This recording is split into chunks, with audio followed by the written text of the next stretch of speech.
আসলে একা একা ভাবতাছি মানুষ কতটা খারাপ আর কতটা অসভ্য হলে মানুষ এডি করতে পারে। আমি যে লোকটাকে অর্থাৎ আমার স্বামী যে আছে বর্তমান, তাকে তার তার ক্যান্সার হচ্ছিল।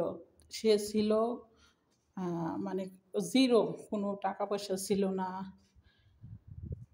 সেই মানুষটাকে আমি চেষ্টা করলাম 2 বছরের টাকা দিয়ে, তারপরে তার বাড়ি ঘর করে দিলাম, বাড়িতে আসবাবপত্র করে দিলাম এই প্রবাসের টাকা দিয়ে, বাড়িতে গরুর খামার করে দিলাম।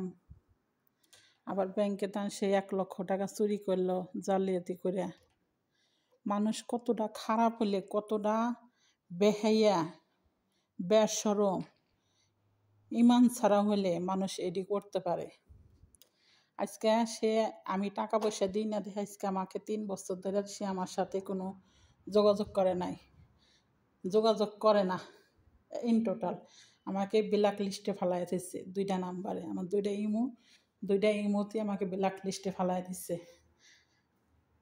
তাই মাঝে মধ্যে ভাবি যে পৃথিবীতে মানুষ হচ্ছে সবচেয়ে গাদ্দার, সবচেয়ে বেঈমান।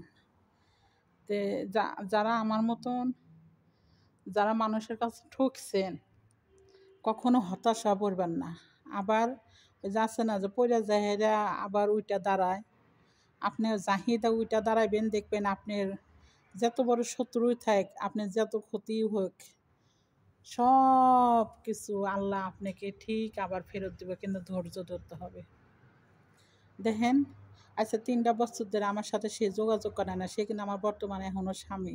সে অন্য নারী নিয়ে ফুর্তি করে, হ্যাঁ, অন্য নারীর সাথে কথা বলে আমাকে লাইনে রেখে। সে দৃশ্যগুলো মাঝে মধ্যে মনে পড়লে খুবই খারাপ লাগে, খুবই কষ্ট লাগে যে আসলে মানুষ কতটা নির্লজ্জ হলে পারে মানুষ এটি করতে পারে। তো যাই হোক, আলহামদুলিল্লাহ আমি এই 3টা বছরে যাই কামাইছি আলহামদুলিল্লাহ ভালো কামাইছি।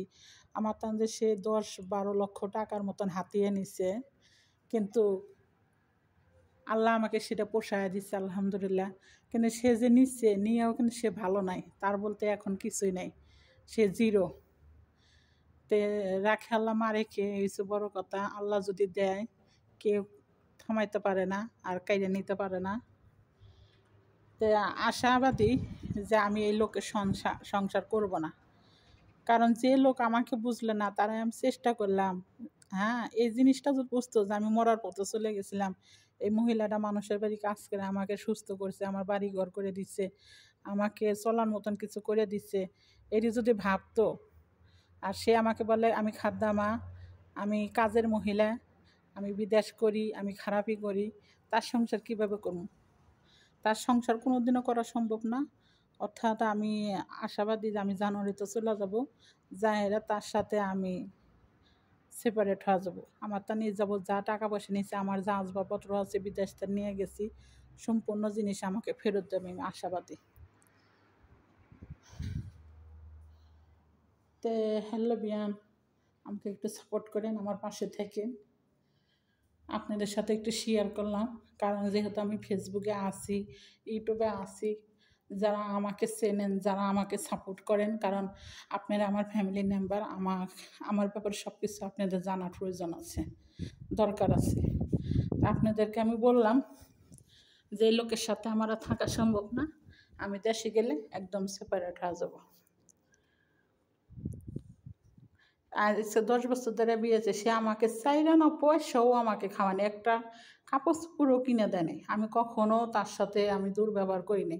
যাই, যেহেতু সে দেশে থাকে, গ্রামে থাকে, আমি কোনো দিন তাকে জোরে কোনো দিন কথা বলিনি। আর সে আমাকে লাইনে রেখে অন্য মহিলার সাথে সময় দেয়, আবার আমার টাকা পয়সা নিয়ে আত্মসাৎ করে সে আমার হাতে পোল্টি নেয়।